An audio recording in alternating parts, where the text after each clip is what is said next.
22 mai, c'est après-demain, mercredi. Ce sera autour de la Guadeloupe le 27 mai et la Guyane le 10 juin. C'est l'occasion de nous pencher sur ce qu'il convient d'appeler le marketing de l'esclavage. Le code noir est utilisé comme une marque pour certains produits. Il y avait les bracelets d'esclaves, des bijoux. Il y a aujourd'hui des parfums et aussi du champagne. Le mouvement international des réparations dénonce ces dérives douteuses et commerciales. Cécile Mar. Le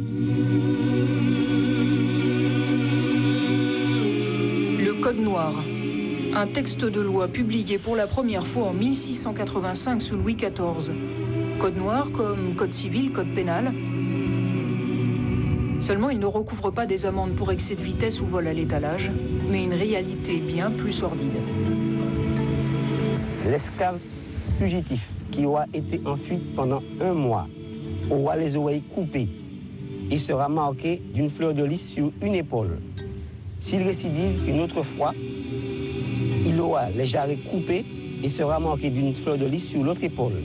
La 3e fois, il sera puni de mort. Ce livre en possession de Marcel Bourgade codifie l'une des périodes les plus sombres de l'humanité, l'esclavage. Personne n'aurait l'idée d'en faire un symbole de fête. Et pourtant. Voici le champagne Code noir de la maison Giraud. Une cuvée à la robe blonde, délicate et lumineuse, proclame le marchand. L'année dernière, la bouteille se part de quelques dessins.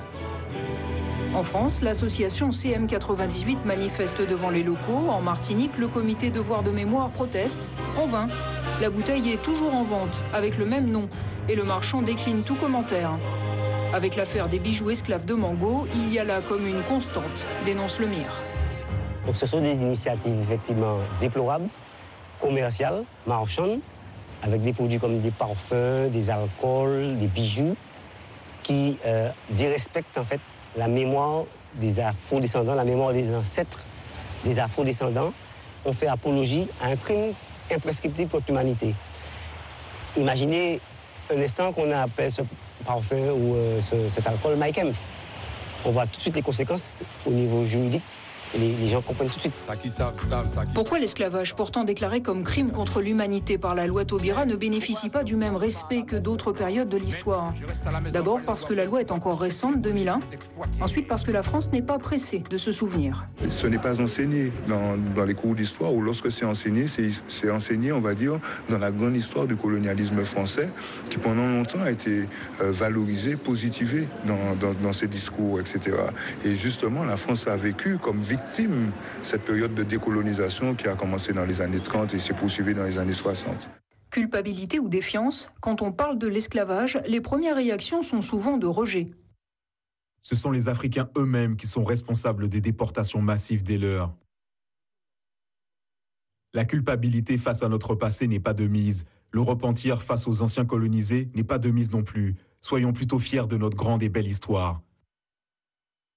Et en Martinique, pendant longtemps, la situation était assez similaire. L'idée que les élites avaient au lendemain de l'abolition de l'esclavage, c'était que l'esclavage avait été un crime tellement affreux qu'il aurait fallu, pour pouvoir reconstruire la Martinique, oublier tout ça. Il faudra un historien et un homme politique pour, dans les années 60, commencer à lever le voile. Il s'appelle Armand Nicolas.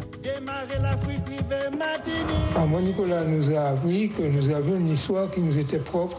Il y a des brochures qu'il a écrites qui ont véritablement révélé des pans importants de notre histoire qui jusque-là étaient camouflés. Les syndicats et partis de gauche s'emparent ensuite du 22 mai. La date devient fériée en 1984. La polémique s'estompe, pas toujours l'oubli. Nous sommes ici à la Cour Périnon, nouveau lieu de shopping, mais qui en connaît l'histoire? Ici, ça a été ce qu'on appelait la place des 4 Noirs. C'est-à-dire le mot 4 Noirs signifie, c'est une pièce de monnaie. Mais en même temps, sous cette place des 4 Noirs, c'était souvent un marché d'esclaves. On venait vendre les esclaves une fois qu'ils avaient été rafraîchis à la pointe des nègres. Est-ce que vous savez ce qu'il y avait avant ici? Ici, là, il y avait, je ne sais pas exactement. Alors la réponse, c'est le marché aux esclaves. C'est ici qu'on vendait les esclaves. Oh, je ne le savais pas. Je ne savais jamais qu'on vendait des esclaves ici. Oh, le marché aux esclaves. C'est vrai, nous, Martiniquais, nous ne connaissons pas notre histoire. C'est triste pour nous. C'est ici qu'on vendait les esclaves. Ah bon? Ça refroidit quand même assez. J'avoue. Ouais. Ils ont pu mettre une petite plaque. Pas de plaque, pas de musée dédié. Les lieux d'une période de 200 ans souvent anonymes et les noms des héros presque tous inconnus. L'histoire de l'esclavage est déjà ancienne, mais sa mémoire commence tout juste à émerger.